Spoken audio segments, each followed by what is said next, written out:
If you or someone you know has diabetes, you may have built up an extra supply of test strips and lancets. That's where we come in. We'll buy the supplies that you don't need and resell them to those in need to prevent waste. Help us make diabetes management more affordable. Visit us at teststripswithaz.com.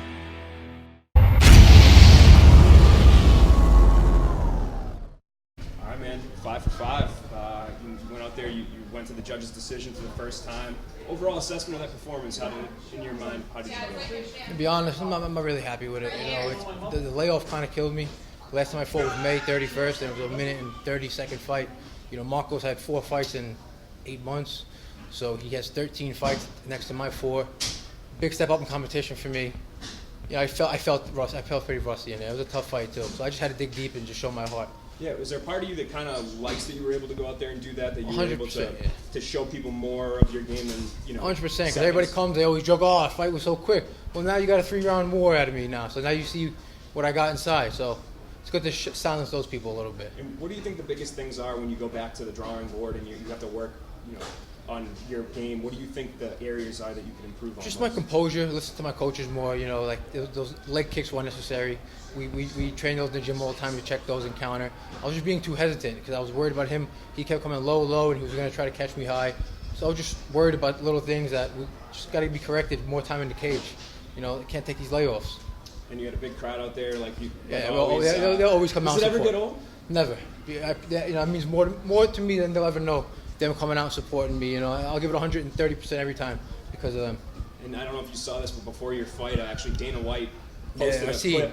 No pressure, right? Yeah. I'm sitting there getting my hands wrapped, and I see that. So now if I lose, I feel like the biggest, embarrassment in the planet. But it was nice of him to do that. It was nice to get that kind of exposure. It must feel good, knowing that you're in his mind at least. He's somebody that's you're on his radar, Yeah, we've got a lot of work to do. Once I sharpen up in these areas, then we'll be ready for that next step.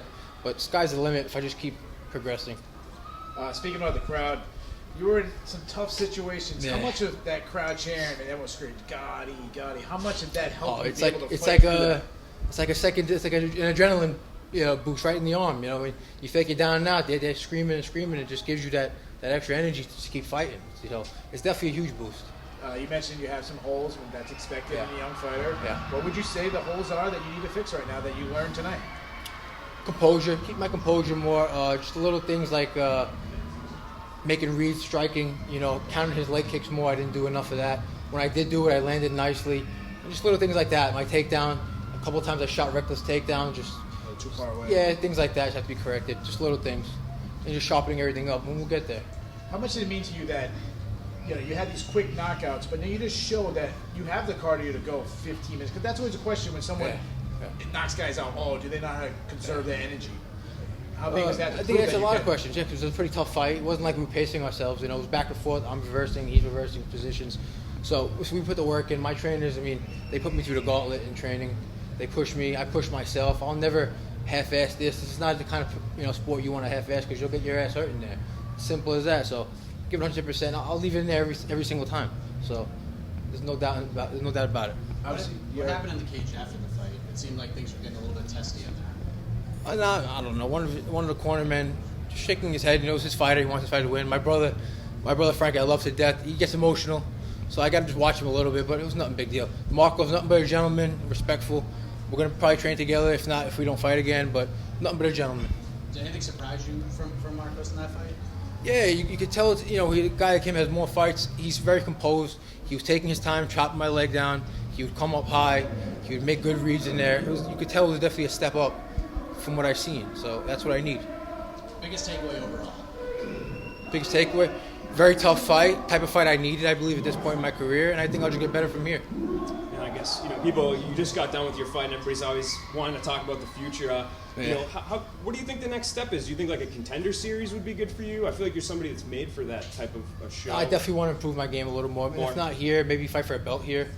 1 or 2 more fights, and then we'll make that next step. Is that really the name of the game from here on out? Is improving? Yeah, improving and taking 1 step at a time. I always said that since my pro debut until now. 1 fight at a time. I'm never looking ahead. That's just me. And a lot of times we see fighters that maybe try to bite off. They jump too soon, and you see UFC all the time, and they come up short. Yeah. So I don't want to be one of those guys. I want to be prepared to the max because these guys are no joke. obviously you're a big name in the sport. Yeah. The support you get is incredible. I mean, it's a packed house. Every single time you fight, it's packed house. Yeah. But with people who are successful, there's always those people that's going to hate on you. You know it. Come to territory. See, Conor McGregor's a megastar. Yeah.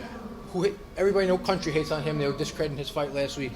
This is jealousy. It comes to the territory. You let people like that bring you down, and you're no better than them. So everybody's entitled to their opinion. Say what you want to say. I'm just going to keep doing what I'm doing. Is there a way to win over those people that hate you? And if so, how do Say, you if do you it? like me, you like me. I'm as real as I come. I'll leave it all in that cage. I'm never going to dog it. I'm never going to quit.